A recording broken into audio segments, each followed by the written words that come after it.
Assalamualaikum warahmatullahi wabarakatuh. Perkenalkan, nama saya Liza Istianda, D1D0 2007. Di sini saya akan menjawab soal UTS Pengantar Ilmu Politik semester 1. Nomor 1, mengapa kita perlu belajar politik dan apa yang dimaksud dengan politik dan ilmu politik?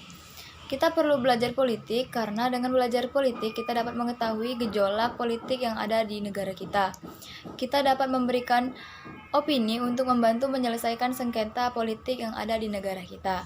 Dan juga dengan mempelajari ilmu politik, kita dapat mengikuti perkembangan zaman karena politik juga mempelajari tentang gender, hubungan antara agama dan negara, dan lain-lain. Politik itu sendiri adalah segala sesuatu tentang proses perumusan dan pelaksanaan kebijakan publik. Sedangkan ilmu politik adalah cabang ilmu sosial yang membahas teori dan praktik politik serta deskripsi dan analisis sistem politik dan perilaku politik. Yang kedua, uraikan pemahaman saudara mengenai sejarah perkembangan politik dan ilmu politik. Ilmu politik sudah dikenal sejak zaman sebelum Masehi. Ilmu politik sebagai pemikiran mengenai negara sudah dimulai pada tahun 450 sebelum Masehi. Seperti dalam karya Herodotus, Plato, Aristoteles, dan lainnya. Terbukti dari hasil karya filosof seperti Plato dan Aristoteles, bahkan Plato yang telah meletakkan dasar-dasar pemikiran ilmu politik dikenal sebagai bapak filsafat politik. Sedangkan Aristoteles yang telah meletakkan dasar-dasar keilmuan dalam kajian politik dikenal sebagai bapak ilmu politik.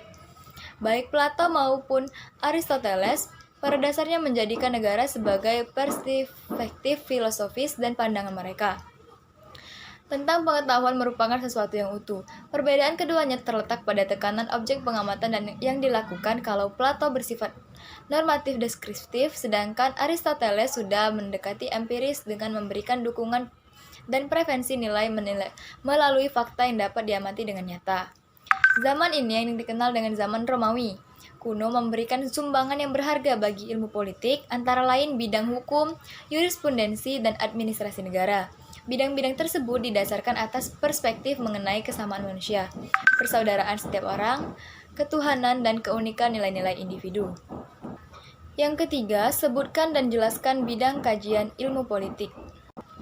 Bidang kajian ilmu politik ada 4. Yang pertama, teori politik. Yang kedua, lembaga-lembaga politik. Yang ketiga, partai-partai, golongan-golongan, dan pendapat umum. Yang keempat, hubungan internasional.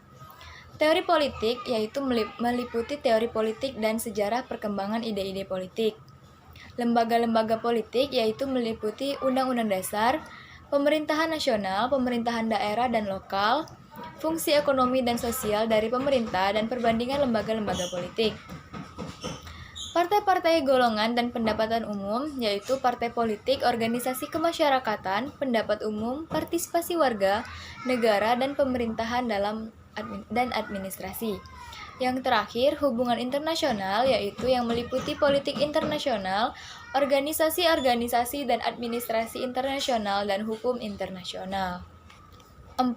Uraikan pemahaman saudara mengenai negara, tujuan negara, dan unsur pembentukan negara.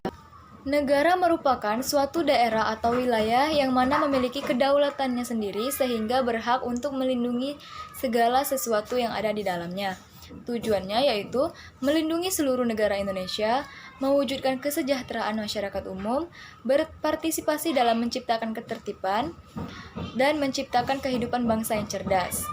Unsur-unsurnya yaitu unsur-unsur pembentuk yaitu wilayah, rakyat, pemerintah, dan pengakuan kemerdekaan dari negara lain. Yang kelima, uraikan pemahaman saudara mengenai konsep kekuasaan dan sumber-sumber kekuasaan.